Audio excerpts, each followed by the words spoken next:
up here in a second. Are there any other games that you want to talk about, Brent? Mom hid my game. Mom hid my game. That's the name of it right now. Mom hid my video game. So give me the concept of this, because I don't think we even talked about this on a, are you sure, on a Random Thoughts? I feel like maybe. Yes. They almost had to have. I feel like we've had to have talked about this. Now, what about that? Because that was an interesting one to me, because I wanted to show you a handful of it just because I thought that the joke at the very end was worth talking about the rest of the series. I thought the joke at the end was worth the rest of the game, but you were weirdly enamored with it. Yeah, I don't know. It gained a liking the likes of the Stanley Parable for me. Which reminds me, we got to talk about that at the tail end. Oh yeah. I don't know. It's an amusing game where you have to find the video game. Even the failure is fun when you screw up just finding the joke endings to every level. Especially with some of the joke endings they really commit to the bit. They really do. So, but past that, any other highlights you want to talk about, Brent? Highlights, Transistor for me. Now that took you long enough. It did, which you were happy about. I am. That's one more person who is getting closer to the ability to talk about that studio with me. I wouldn't think it would be this hard to get people to play wonderful games. I'm one game away. You are. So is Kraus. We'll get there. And I don't know. Haven't we both played the opposite game, or did he also play? He also did Transistor. Okay, so and I know that contributor to the show Derek and frequent contributor Chris also beat Bastion this year. You wouldn't think it'd be so hard to get you chuds to play these games. Like, Transistor was a glorious game. It was different enough. I'll get into it later. I'll get into it when we have the Super Giant. But anyways, what did you like about Transistor? It was fun.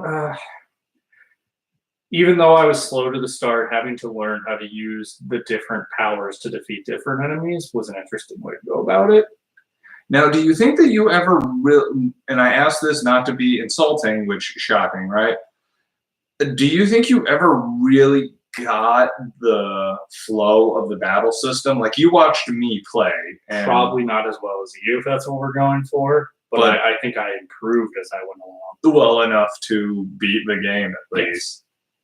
Now, what did you think of the gameplay versus Bastion? It was definitely tougher. Now, was it tougher when you knew how to play it? It became easier. Okay. I still think it was tougher than Bastion, yes. I would have said it had a much steeper learning curve than Bastion. Because Bastion was just a brawler. Yeah. But we'll get more into it in depth when we get to it. I'm excited for you to play Pyre now eventually. We'll get to it. Is that on sale right now? Pick up Pyre. Buy Pyre. All right. Anything else? I picked up City Skylines, and I have enjoyed that a lot. Now, why have you enjoyed City Skylines? Give me a little context. So for those who don't know, which I feel like you live under a rock at this point. I mean, I'm not sure I would have known. City Skylines is essentially what's considered the successor to SimCity, since that's dead. Yes. One of the many, many tragedies of EA. Now, what made this a worthy spiritual successor to SimCity? They improved on a lot of functions of SimCity. There's a lot of stuff that's streamlined. Like? One that comes to public transit systems are a better functionality in this game than they were in the other one. I'll be honest, and mind you, I didn't play any of them other than SimCity 2000, I believe. I don't remember public transportation. So in SimCity 4, you had to allocate space just to build a bus stop. In this game, when you want to start doing buses, you can go along the city streets and just set up routes, and they just appear on the sidewalk, not taking away land to, give to businesses or housing. And and you set up routes. You can cross routes so that routes, like you would in a real city. Mhm. There's a lot of stuff that they did. A lot of streamlining. Some stuff that's weird that they took out, like the way they do it. Like SimCity 4, you had your industrial thing was farm, small industry, big industry. That's not a thing in this one. To make farm, you have to district out an area and say that's what this area's industry is going to be, farming. Well, I mean, that's just zoning, isn't it? Yeah, but that's not the way SimCity was. It's an Okay. interesting way to go about it. So the fact that you called it weird is what jumped out to me there. So would you still stick by weird? I mean, to me, it makes more sense. Different. Okay, yeah. Okay. Yes, probably does make more sense. It's getting used to the things that have a lot more intricacies than they used to in a SimCity game. Mm. Now, do you have anything else on your list? Not highlights. Didn't you want to mention Assassin's Creed Origins? Oh yeah, I did. Yeah. Yeah. I liked Assassin's Creed Origins a lot. Shockingly so, am I right? Yeah. Especially the first DLC. The first, so I don't think that the first DLC was any better than the rest No, of the but game. it was a good continuation. It was a good conclusion. Good. Yeah. It was a good epilogue. Like that felt like the capper, because at the end of Assassin's The Creed, game kind of just ends. well, it doesn't just end. It ends and you're like, yeah, we're on top of the world. And then in the epilogue, they're like, maybe dial it in a bit, guy. Like they start to get more assassinated. Spoiler, I guess. I enjoy. If there's one thing about the DLC I enjoy, is it goes to show the assassins were always terrible at choosing the right side. Yeah. Can't disagree with that. But what about the second DLC? Were you not a fan of? It's too big. There's too much for a DLC. I get what Which they're is a trying- weird complaint. right. It wasn't as engaging as the other one. I think it's because it felt less Assassin's Creed. It felt like a less fun version of the Tyranny of King George. That's a fair assessment. Because Tyranny of King George was the Assassin's Creed 3 DLC was just bananas from the get-go. Yeah, but they told you, really, yeah. they leaned But in. there's a bigger. I think for the story wise, there's a better explanation. And the Assassin's Creed Origins one. No, in the Tyranny of King Washington, Yes, it's all because in their head. that's still canonical as opposed to this one. But it is canonical. I got weird conflicting feelings about Based that. on stuff I've heard from people we know who played Odyssey. Yeah. Well, it's just the point that you go to 4 different Egyptian afterlives, and Bayek is like, no, this is all in my head, bro. Like, really, Bayek? Yeah. If there's spoilers here, I won't. I don't know. Like my explanation in my head is it's all relics that are malfunctioning. That's the way I think it is, but there's no explanation. That's the Brent headcanon. That's the thing that makes sense to me in the Assassin's Creed universe. All right. Well, that being said, did you have anything else about your highlight games? No, I don't think. I mean, most of the other things I played, Lego Dimension stuff. Well, we'll talk about the overarching here in a minute. You want to But- get yours? Mine. So I actually was talking to Kraus about this a few weeks ago because I like to try to reflect on what I've played at the beginning of December. And my top 3 this year were Hollow Knight, Celeste, and Pyre. You know, that third super giant game you need to get around to. So Hollow Knight was an unexpected Metroidvania delight. What? I just made a sound. I was Oh, you're feeling bad. okay. It was really pretty. It played super great. The exploration was incredibly well tied into the abilities, and the difficulty curve really hit a sweet spot for me. Just Hollow Knight was a treasure, and I would love to death if I could get those guys on. But I'm noticing an inverse relationship with how successful the game seemed to be and how likely people are to want to talk to me. The one exception being the time that I got the SteamWorld Dig creative director to come on. That was rad. It was good. Yeah, that was a good one. I got a whole list of them lined up that I want to contact. No, want to contact. We'll get on Yeah, man. That's how that works. So, anyways, Hollow Knight was great. The DLCs I didn't fully appreciate, but that doesn't mean that they weren't good. The first one introduced a super hard boss and then a harder version of that super hard Yeah, you boss. showed me that. Yes. And the second one was just basically challenge mode with the bosses.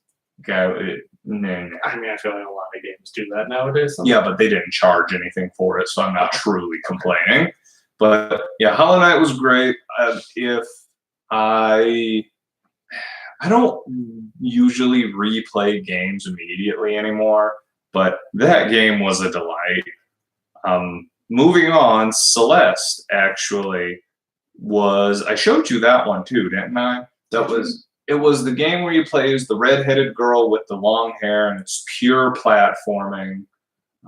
If you haven't, I think you have. yes, because I tried to get to the end of the first level without dying.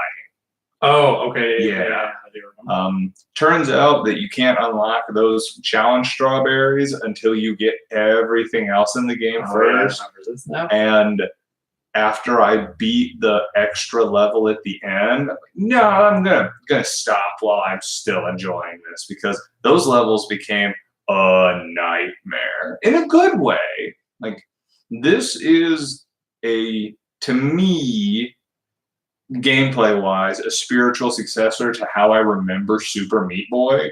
Crazy tight controls with amazing music, and the difficulty curve was a cross between unforgiving, but I know why it's a problem. Now, Super Meat Boy hasn't aged well when I've replayed it, but Celeste did well enough that it was in competition at the Video Game Awards this year with Game of the Year, with God of War, Red Dead Redemption 2. And this was a game made by a team of like 4 people. God of War 1, right?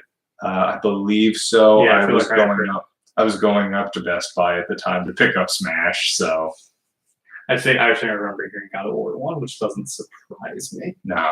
And I am excited that I do get to start playing God of War now, because, and I mean, this is kind of dating the episode, but the episode is about a date, so I feel We're like, live. well, we are, yeah, not that anybody's watching, but we are live.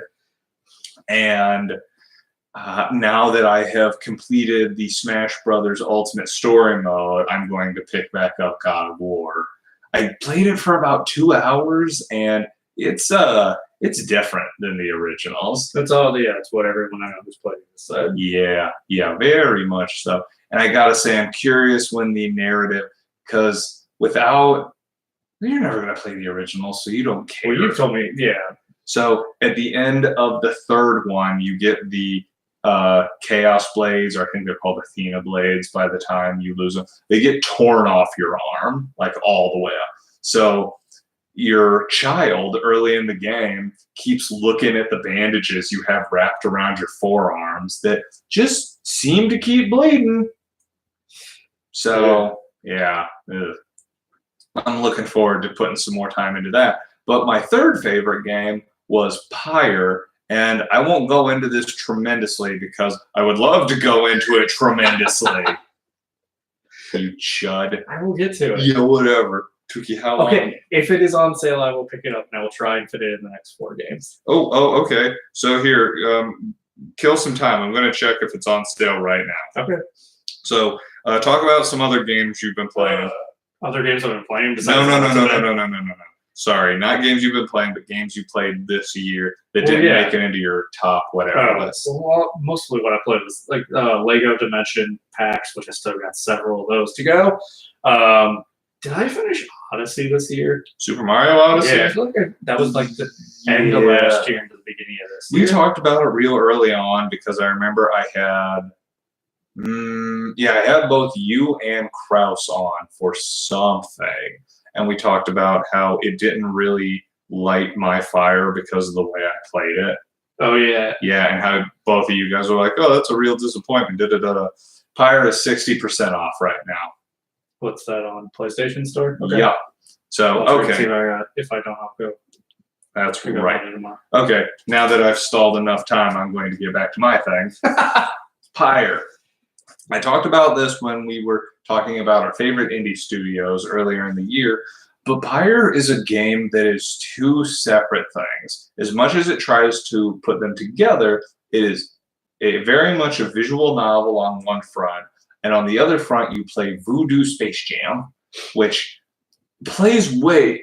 This is where I feel like you have to play Bastion. When you say Space Jam, do you mean the movie Space Jam, like the new basketball in here? Yeah, Awesome. yeah. So I'll explain how you play first. You are on a team with 3. The only person who can move is the one who has the spirit orb thing. Otherwise, if you're on the opposing team, if you're trying to get, you can still only control one person at a time, is the important takeaway there. You have a aura around you where if somebody hits your aura, they are taken out of the game for a few seconds. And if your auras are touching on your team, they get bigger. So if you have 3 people with huge auras standing near each other, you can take up a huge swath of area, but those people are usually slow. So if somebody's really good at jumping, they can just jump over all your auras and try to make a basket, so to speak, which is taking the spirit orb to the bonfire at the other side. This is why I feel like you have to play Bastion, then Transistor, then Pyre. Because for Bastion to Transistor, a Bastion is about as basic as you can get gameplay-wise. Don't get me wrong, loved it, beaten it like 5 times, but it doesn't get much more simple than Bastion. Transistor took the ideas behind Bastion and said, well, what if we did this with strategy? What if we did this where you had to like meter out your turns? So it was a mix between strategy and brawler at this point. Because you can play it like a brawler, you're just going to get bodied. Yeah. And you learn that real fast. And so between Transistor and Pyre, not to get too much into it, because my God, would I love to talk about these games at length. But with Transistor, if you were defeated, it punished you by making one of your abilities go away for a few turns. And so if you were defeated, it got rid of either your primary, your secondary, or your passive. Yeah. And then you got it back after you hit so many checkpoints. Now, what this meant was you had to do experimentation because you were going to die at some point. It was inevitable. At that point, you have to figure out, well, what if I make this my primary and switch this to my secondary? And that's how they encourage experimentation. And it's fascinating because that's one of the reasons I feel they made the game so hard at times, because it encouraged you to do that. And in Pyre, you might find a combination of people who work really well together, but they introduce a gameplay mechanic called something sickness. I can't remember what it is. The idea is you can't use the same person more than like 3 times in 4 matches. Otherwise, you can't use them in the next one. And it means you can't just use the same team. And this is in the synopsis of the game, so this is not a spoiler. One of the points of the game is to get people home. They're basically all in, I'm going to say a prison colony. I was going to say purgatory, but that's not really accurate. They're all in a prison colony, and if you win Mystic Space Jam tournament, the winner gets to send one person home. The trade for that is that if you send them home, they're not on your team anymore. Oh, yeah. So, and I won't get into it because, again, this is one of my favorite moments in gaming, period, right now. But there is I almost feel like I could tell you this because you won't remember it by the time you get there. Oh, no, you said you were going to prioritize it.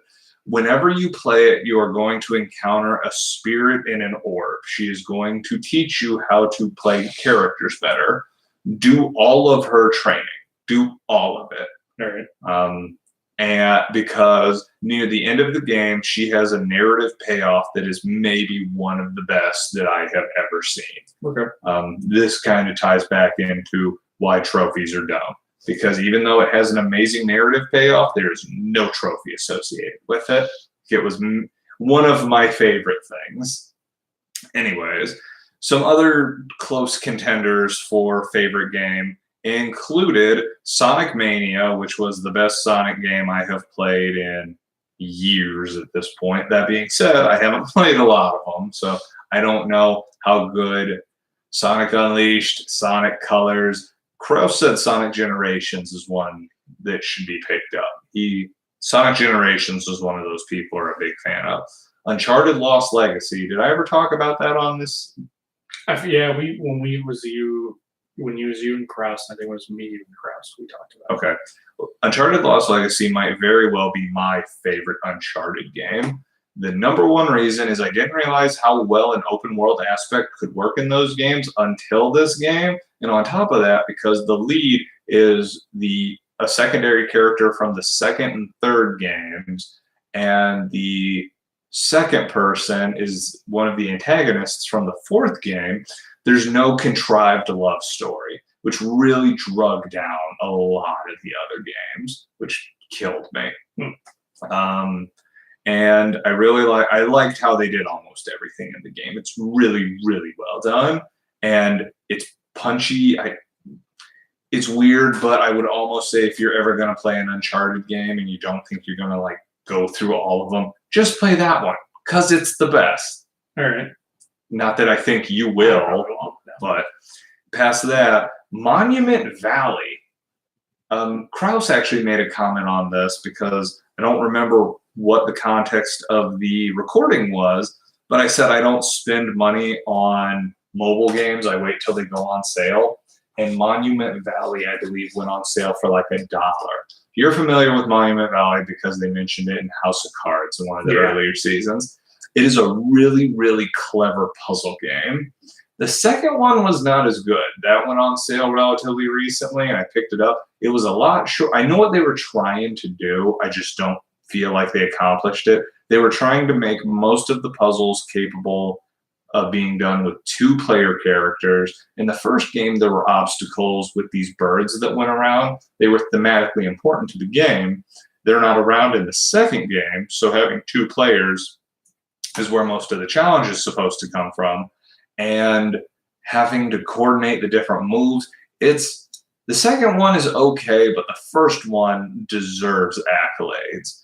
The other game, another game that really got my attention, and I was well behind the curve on this one. PC players and probably everybody else would be like, whoa, welcome to 3 years ago. Stardew Valley, I sunk like 60 hours into. Oh, I put so much time. It was so good.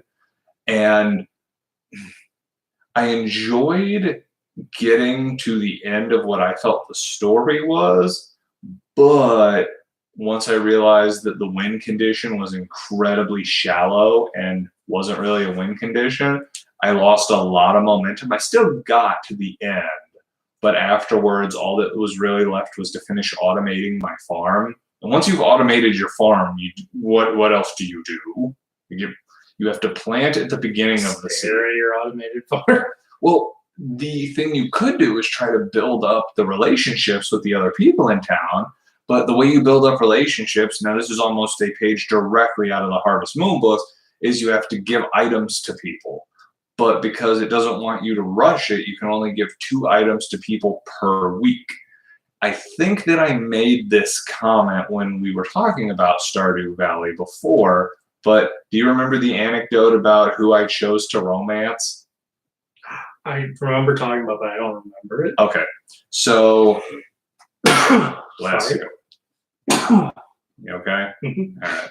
So there were 3 individuals that I was potentially going to romance. There was the shallow but airheaded blonde, because I mean, blonde. But she didn't do much to keep my interest. She was wildly shallow. So I was really going after 2. There was a purple-haired girl who had an interest in the eclectic, and there was a semi-antisocial artsy girl. It wasn't until I got to the point where I had to choose which of them I wanted to be engaged to that I realized that I was basically romancing my real-life significant other. God bless it. So that was funny. Past that, there wasn't a lot to do after that. Now, mind you, I could have got my stats the rest of the way up, but why? I had the best weapons in the game, so what was I going to do there? I had a kid. I had all of the expansions I could get. I got the best. I got the best rating for my farm. Again, I saved the community center. It was a great game. Don't ever let it be said, but it just kind of fell apart for me. And I'm not a huge replay kind of guy. Yeah. So the fact that you can play as 6 different farms, cool. I don't care. I might go back because apparently there's even more content being developed for it, but we'll see. And last one on here, this is the one that I feel is underrepresented by a lot of people, Ni no Kuni 2. We ended up enjoying that tremendously because it is a JRPG that is designed in such a way that you are not supposed to grind. And it's kind of fun. Like, I watched to play it. Now, I do feel like there's too many games there, though. Too many games, because there is the castle set, like the Sim City aspect, which was delightful, I'll be honest. With a weirdly designed city with like the harbor not near the the boatyard. The boatyard, yeah. Yeah. There was also the normal JRPG aspect. Yeah. And the one that was really confusing was the RTS aspect. That one intrigued me. Now, what was really intriguing about that is when we got close to the tail end of the game, my significant other was like, we haven't done this almost at all. We really need to go through and try to get these levels up. So I'm like, all right, this will just be how I played the first one, where I go back and I finish everything she didn't feel like finishing. And then I had completed every one of these. I wrecked shop. Like, I could destroy anybody in these RTS battles. And then lo and behold, she was right. It was required for the final battle that you needed to do the RTS thing. At this point, all of my squads, because you have 4 squads, that's how they do the strategy part, they were all somewhere in the vicinity of level 50-ish. So we get up to the final boss thing, required level, suggested level 20. So it turns out that we hadn't missed them. They were just wildly optional. So we get in there, and it's a 2-parter. First, where you defeat the enemies who are guarding the final boss, and then you defeat the shell of the final boss. We basically walked straight to the final boss. Like, nothing stopped us. And during what's supposed to be this big climactic fight with the shell of the final boss, a bunch of people who were previously your enemies give you a bunch of encouraging sentiments to be like, oh, you can do it. We know, we have faith in you, etc., etc. And it's supposed to happen about every 20% of the life bar. But we killed it so fast, they just strung them all together. It's like, you can do it. We believe in you. Don't slow down. Like, I don't think they all finished before we killed it. Well, that was fun. The first DLC for that actually just came out. I haven't seen what the reviews are, but it did shockingly well. So think there will be a Ni no Kuni 3. I kind of think there might be, which I know I'd be down for because we sunk a lot of time into this one.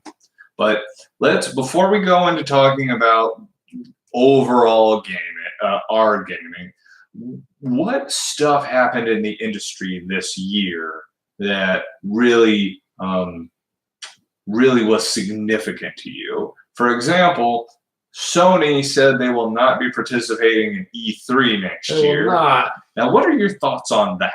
They're going to have a big event where they announce the PS5. Man, I can feel the salt. It's not been long enough. Yeah, you still... I still maintain you shouldn't get sassy about a thing that hasn't happened yet. But It's going to happen. Anyways. But what other stuff? What other stuff has happened this year? The Switch has done gonzo. It has. It's just gone Fantastic. crazy. We got the PlayStation Classic. We did. That did not go over well. Did not. Now, did you hear why that was?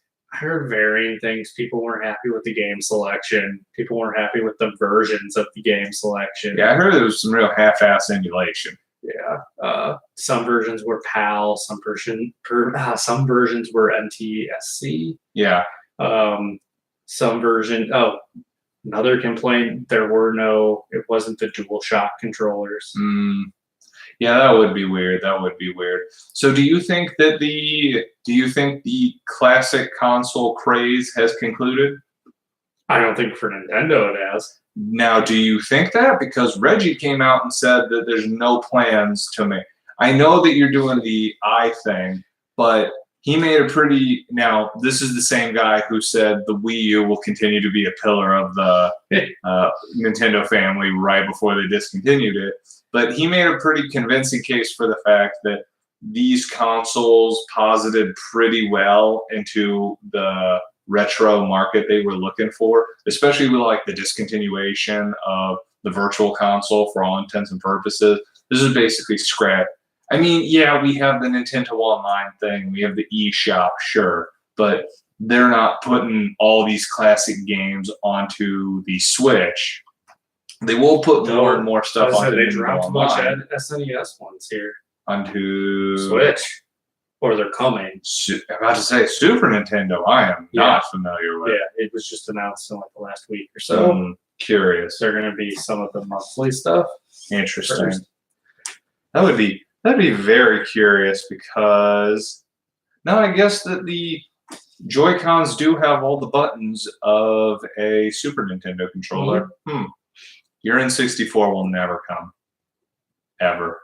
It's gone forever. We'll see about that.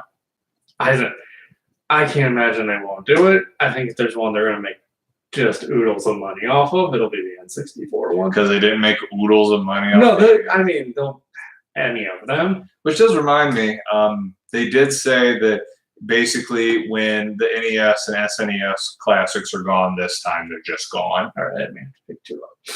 Two? Well, one of each. Really?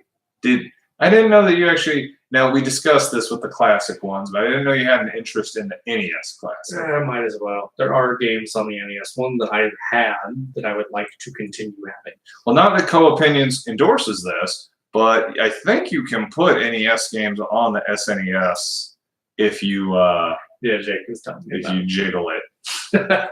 Falls off the back of a truck, if you know what I'm saying. But what about some other stuff? Like, for example, Epic Games, I think the people who make Fortnite, I believe. I think that's Epic Games. I think so. They are leaning hard into making their own marketplace. Have you seen this? So the Video Game Awards, which happened not too long ago, quick side note about those. At what point did people start taking the Video Game Awards seriously? This is not a criticism, but I remember when it made the transition from Spike to being not Spike because Spike dissolved. For the first year, everybody's like, Video Game Awards. And then now it's like mini E3. Like, they announced so much stuff at the Video Game Awards this year. Like, you wanted an Ultimate Alliance 3. I thought you said I it. wanted an X-Men Legends 3. They all blend together for me. Ultimate Alliance is kind of funny. Because I guess it's still tied to the first two, but none of the characters look like the ones from the first. They look like their movie versions. Fancy that, right? Well, that means some of them changed drastically, like versions, ethnicities. Curious. Yeah. But anyways, past that, the other big thing that was announced, and don't get me wrong, there were tons of announcements there, but the other big one was Supergiant Games said, hey guys, we have a new game. It's in early access, and it's out right now on this store. So if I wanted to, I could pick up their new game in early access on my PC right now. But they said it's going to be in early access. The plan is for approximately a year and a half. I'm not an early access kind of guy. So It's Hades is supposed to be a roguelike. Well, that pretty much disqualifies you. Yeah. But depending on how it's paced, it may still be doable. I'm gonna buy it. I'm gonna beat it. Yeah, you play roguelike games, so. I do. The enthusiasm has dropped off a bit.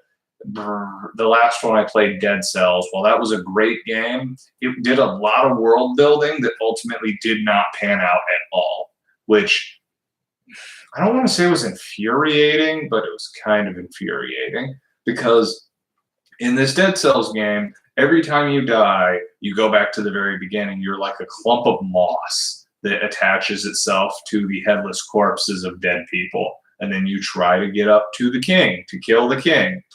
And as you progress, it's procedurally generated levels and, well, slightly different levels each time. And depending on the abilities you have, you can go different paths to try to get to the king. And as you go through these different areas, you start to get an idea of, oh, there was some kind of plague here, and it may have been caused by the king. It may have been exacerbated by the king. You get all the way up to the king. You find him comatose, is sitting in his throne. You stab him. He explodes. You go back down into the sewers, back to the beginning of the game, and everything happens again. Like that kind of, it gives the feeling of still having a lot unadded, which is frustrating to me because it's out of early access. Either they have more to add or they're just done. So that hurt my enthusiasm. Like Rogue Legacy, that had narrative payoff. Trying to think of another roguelike game I played. Neither here nor there. Anyways, so Video Game Awards, people started taking that weirdly seriously. And not weirdly, I'm super proud of them because I'm glad anybody can do things that they enjoy. I know the guy running it, Jeff Knightley, I think. He actually has worked really hard to make this recognized. Anyways, going back to the original point, the Fortnite people made their Epic Game Store. They're trying to make a successor to Steam. Okay. Well, a rival to Steam. Good luck. Good luck, nothing. If they have on their launcher for Fortnite, go to this store and buy stuff, they already have a bajillion people playing Fortnite. Like, this is the exact kind of leverage that you would want. Good luck, nothing. Like, that's wildly clever. Especially if games they want to succeed, they start tying into Fortnite. I mean, like... Fortnite is not a game for me, so... Well, yeah, you're not like 14. Or Ninja. I still know people who are older that play Fortnite. So. Well, are they a child at heart in action? That was one thing that did make me laugh at the Video Game Awards this year. When they were recognizing content creators, did my air quotes show up? They did. Great. It was basically, who did you guys like the most who streamed Fortnite? That was who all of the contenders were. Yeah. Do you watch anything but Fortnite? No. Well, we have the streamers for you. Yeah, we got what you want. Great. Anyways, so past that, I know there were a lot of other significant things that happened. Let's see. Microsoft really, really seems to be trying to make amends this year. Yeah. I know that the ship has sailed for you. It has. Like triple sailed since we just mentioned this off camera earlier, off microphone, whatever. You don't even know why you have an Xbox One. I have it for Halo. Which I guess there is a Halo 6 coming out. Probably for the next one. Really? Yeah. Why? All indications. So you bought an Xbox One to play Halo games you've played before. I played Halo 5. Ah. I still haven't played. Nice. I should get to that. Well, that and Battlefront, I guess. Battlefront and Rare Replay games. Okay, cool. Which is about 90% of what I've played on there, and I've enjoyed every second of that. Yeah, cool. You bought a $300, $400 system to play games from previous generations. I really should play Ori in the Blind Forest. You should. I still have You it. So should. I You should. monster. It Oh is my coming out god. next year. So. Ye- The second one. Oh. Is it next year. So we'll get on to that Okay, for our yeah, hopes yeah, for yeah. 2019. Let's see. I think now's probably a good time to transition onto those too. So we'll put it in a large umbrella here. Both what games are you looking forward to and what are you hoping from gaming in 2019? Now I know you have some things. Oh, right? do you want me to start this? Yes. Doom 2. I am Yes. looking forward to Doom 2. Now, Wyatt, have you actually seen any of the? I watched some of that gameplay footage, the stuff that came out. And what'd you think? I'm excited. Now, why? I think it looks good. It looks super good. What do you think of grappling hook shotgun? Interesting. What do you think of big knife coming out of your arm? It's as over the top as Doom can get. How delightful is that? Am I right or am I right? It is delightful. I am excited. I know some people were getting. I don't know what the right way to say this is. Some people were getting butt hurt because the game was making jokes about how our new cohabitants prefer not to be called demons. Like they were trying to make fun of like the whole snowflake thing. Please don't offend the demons. Yeah, people are going to get offended. Yeah. I remember people who got up in arms. Now, mind you, it was mostly people that I don't much care for. Some people, anyways. In Wolfenstein 2, you ally yourself with communists Oh, because they're anti-Nazi. well, yeah. Right. Some people took a big problem with that, which confused me because I didn't think the game was pro-communism so much as anti-Nazi. I Look. feel like you're focusing on the wrong thing. Yeah. Well, look, I know people who get offended at people being offended, so. All right, we're going to just go ahead and slide on past that one. What else are you looking forward to next year? Wolfenstein 2 DLC? Whatever. It's I don't- not DLC, it's its own game. I think it's like a standalone thing. I don't know if it's considered a sequel or if it's considered like Death of the I think it Outsider. has 2 on it, though. I Hmm? think the title still said Wolfenstein 2. I don't something. believe it does. No, I don't think list it's of games I think it's next year. Wolfenstein Double Agent, but I don't think it's Wolfenstein 2 : something. I can't remember what month it comes out in. Well, Wolfenstein? Yeah. They never gave a I release. didn't think they did, but it was in. They're just making up random numbers. Oh, yeah, they are? Yeah. Yeah, Wikipedia is the go-to on this one. I am looking forward more to Gears 5 than I thought I would be. I'm not saying that I'm okay, it is. No, it's just Wolfenstein Youngblood. Yeah, oh, Youngblood, okay. Was Double Eight do they have Double Agent on there? Because I think that one might be the VR game. I don't care about the VR game. I Anyways, don't see it. Maybe Oh. that's what I saw. Or maybe that's what I saw was Wolfenstein 2 Double E. now that I would believe. Anyways, so what else are you looking forward to? I don't know. There's not a whole lot like listed or coming out next year that I'm. Even the stuff listed for like Nintendo, it's nothing like Super Mario Brothers U Deluxe. Who's Right. buying that? I mean, other than people who didn't buy a Wii U, which I mean, I guess would be a lot. I don't know. Well, part of my reasoning for a lot of games is get them off my Wii U to the Switch. I You're guess. not going to buy this, are you? Okay. Captain Toad, Hyrule Warriors, yeah, but not this. That game has too long of an acronym. NISMABUD. That's just, it's too long. I don't. Just looking through this, like, yeah, Crackdown 3 comes out next year, but It'd be better if Aaron had an Xbox One, yeah. but he doesn't. So, and anything else? I don't What know. about Crash Team Racing? You gonna? I may get it. I've never played. I briefly played it. So I was telling this to friends of ours who I'm like, I saw this is dropping because you guys were all upset that it wasn't in that trilogy collection. Yeah, like, oh, we can get people to buy this too? Great.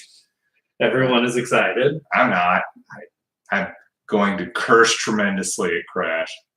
Apparently, a lot of people think it's better than Mario Kart. Yeah, whatever. Well, editor Wheeler thinks that Diddy Kong Racing is better than Mario Kart. Significant other of mine says that.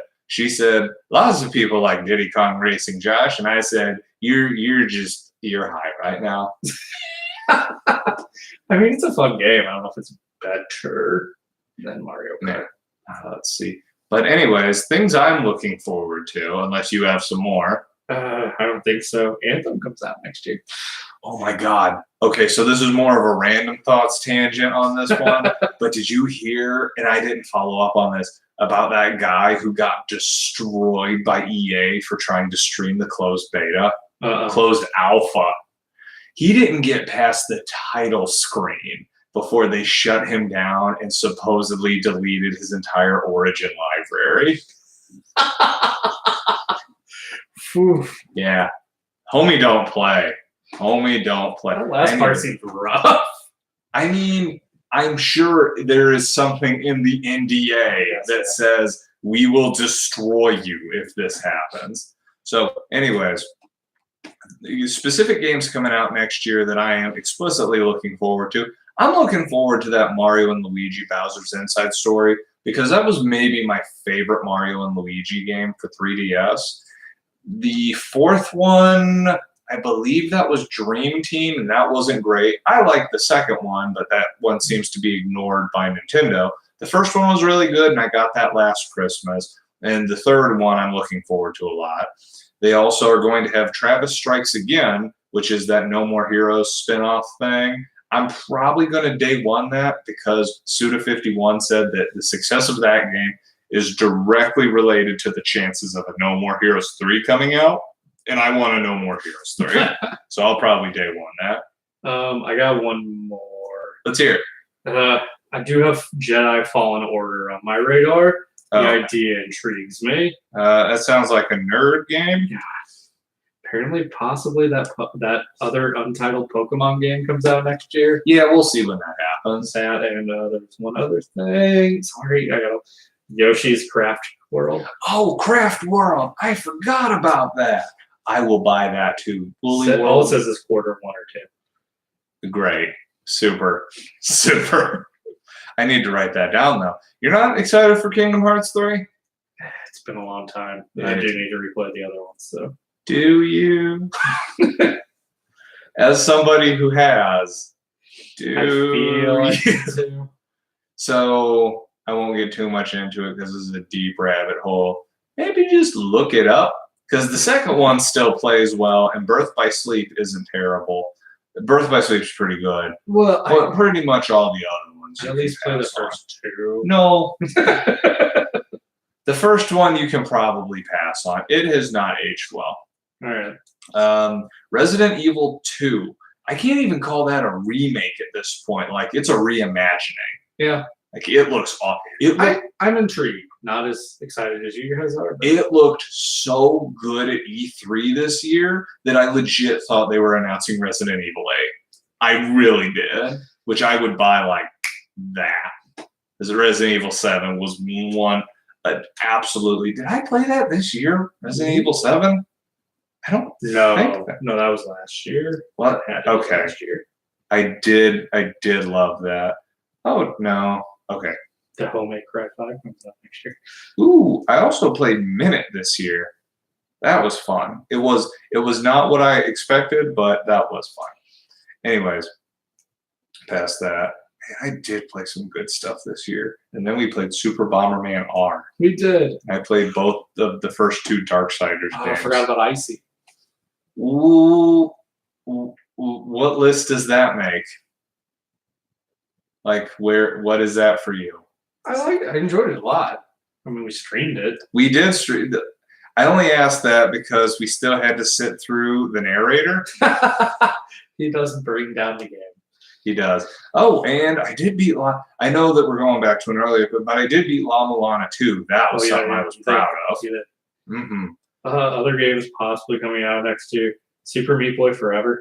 Yeah. I mean, it doesn't look bad, but they took Super Meat Boy and they put an Endless Runner spin on it. It's not an Endless Runner, but I mean, you endless run. Like, you just keep running. You have to click jump. Anyways, And this takes us back to me, you, and Mark's Road Kart episode of Team Sonic Racing. oh yeah, I forgot about that too because no offense, Kraus, if you listen to this, I don't care. I'm sure it was fun when I played it with him, but I have no interest. Just like I have no interest in Crash Team Racing, and if they somehow remade Diddy Kong's Racing, no interest in that. I am Mario Kart through and through. That's just who I am. But I am excited for Kingdom Hearts 3 because that means I will be done. Like, I need closure, man. Like, with the exception of, I think, one spinoff.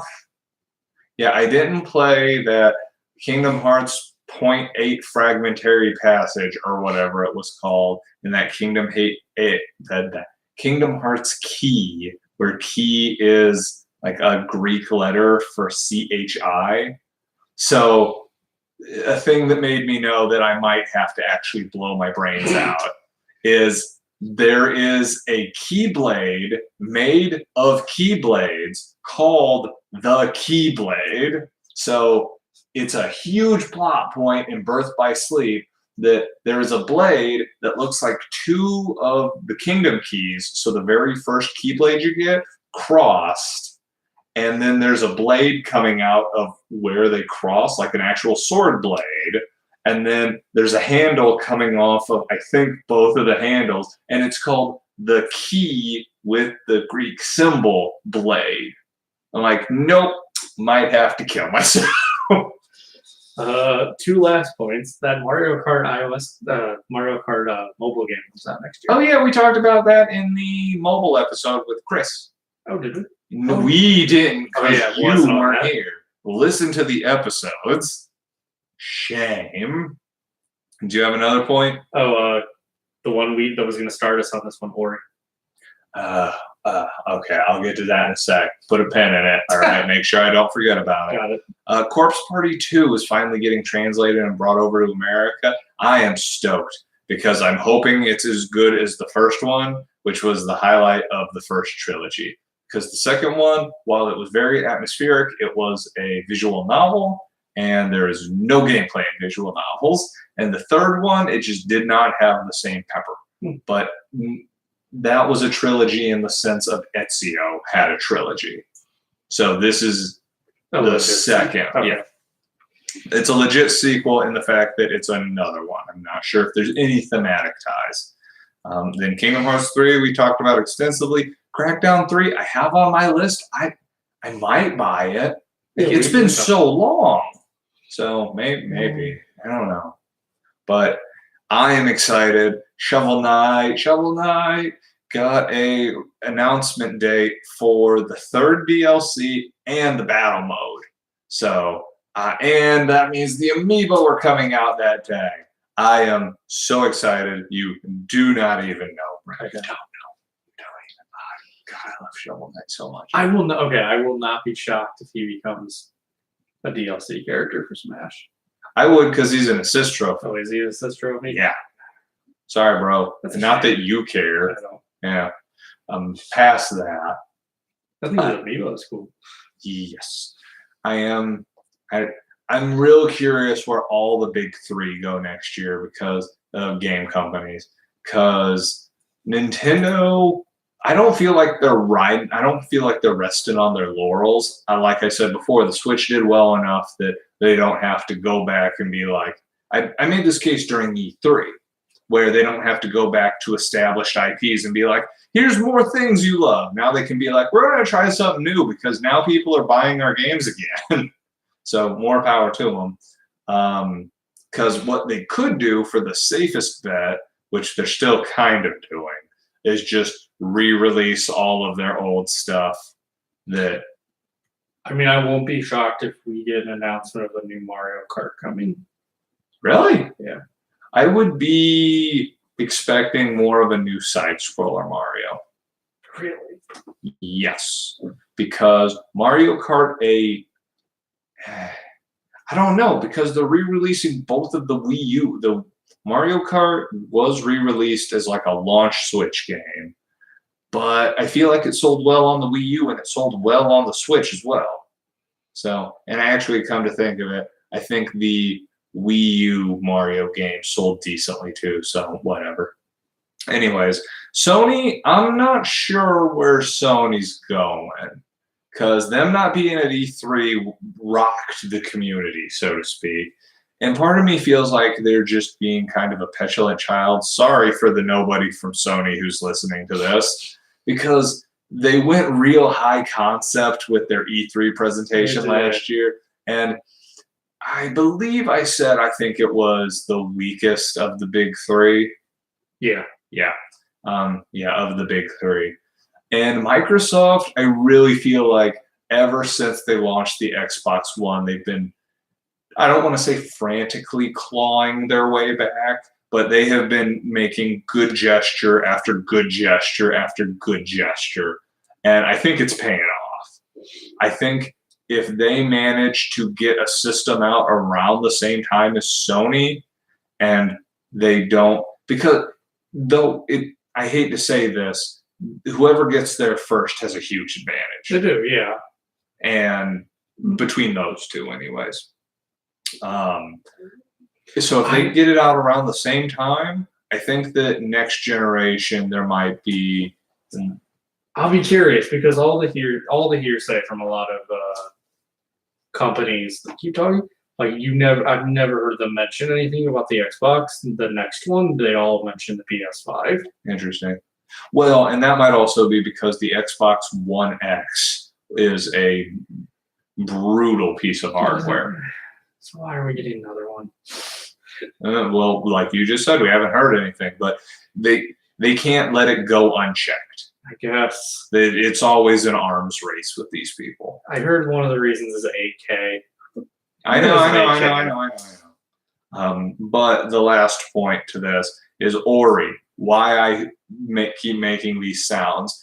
They've come to the last 2 or 3 E3s. Like, guys, I know it's coming out. I know it's going to be beautiful. I know there's going to be points where I want to cry, so I have to hope that I'm alone in the house just in case. But just give me a release date. Like, I'm going to buy it. I'll give you money. Yeah, that's fine. Also, I hope that they're a small enough studio that I can get someone from them on this show. That'd be great. Fun fact, little bit of behind the scenes. No, I think I'll tell you this off microphone. So, anyways, any last notes about 2018 or 2019, Brent? Because I think we're about ready to wrap this up. I think we're good. All right. Covered a lot. Well, I know that while it may not have been as productive of a gaming year as I would have wanted, it still has been a productive gaming year. Mm-hmm. And I'm wildly curious to see where everything goes next year, but I'm always curious. And I think that's all I'm going to say for now because I'll have a couple other things, but not relevant to here. All right. So, Brent, thank you very much for coming on. Yep. What did you think about what happened in 2018? Did you play some game that absolutely blew you away? Are you looking forward more to 2019? Let us know. But until next time, my name is Josh, and this is Co-Opinions. Oh, yeah, we're still live. Thanks for not watching.